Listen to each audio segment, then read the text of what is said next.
नमस्कार. माणसाचे सरासरी आयुष्य 80 वर्ष जर पकडले आणि या 80 वर्षाच्या निम्मे केले तर वय 40 वर्ष.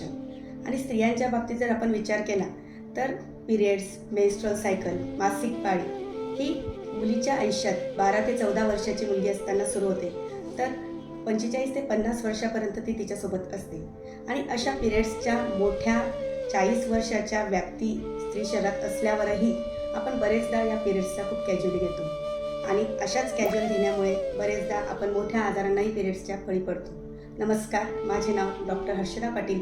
गेल्या 14 वर्षापासून धात्री आयुर्वेद व पंचकर्माच्या माध्यमातून मी आणि माझे हजबंड आयुर्वेदाची सेवा करत आहोत. तर या महिलेच्या मासिक पाळीच्या प्राकृत आणि विकृत या दोघंही गोष्टी जाणण्यासाठी, सोबतच जर मासिक पाळीची जर प्राकृत शैली काय आहे, तिचे काय प्राकृत लक्षणं आहेत, पिरियड्स नॉर्मल असणं म्हणजे काय, रेग्युलर येणं, या सगळ्या गोष्टी किती आवश्यक आहेत, याचा सर्वांगीण विचार जेव्हा एखादी महिला करते आणि यस माइंडने त्या पिरियड्सला स्वीकारते, तेव्हाच ती स्त्री जेव्हा आई बनते आणि तिच्या पोटी जेव्हा मुलगी येते आणि त्या मुलीला जर त्या स्त्रीने यस माइंड दिलं पिरियड्ससाठीचे, तेव्हा ती मुलगीसुद्धा यस माइंडने जेव्हा पिरियड्सचा स्वीकार करते आणि नॅचरल आणि तिच्या हक्काची मासिक पाळी, प्राकृत असलेली मासिक पाळी जेव्हा ती स्वीकारते आणि जीवनशैलीत योग्य तो बदल करून घेते, तेव्हा नक्कीच ती स्त्री आकाशाला गवसणी घालू शकेल असं मला वाटतं.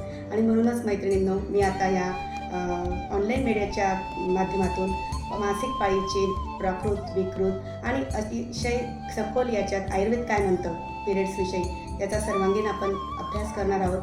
तुम्हाला जर या लेक्चर सिरीजला जॉईन व्हायचं असेल तर जरूर तुम्ही याच्यात सहभाग नोंदवू शकता.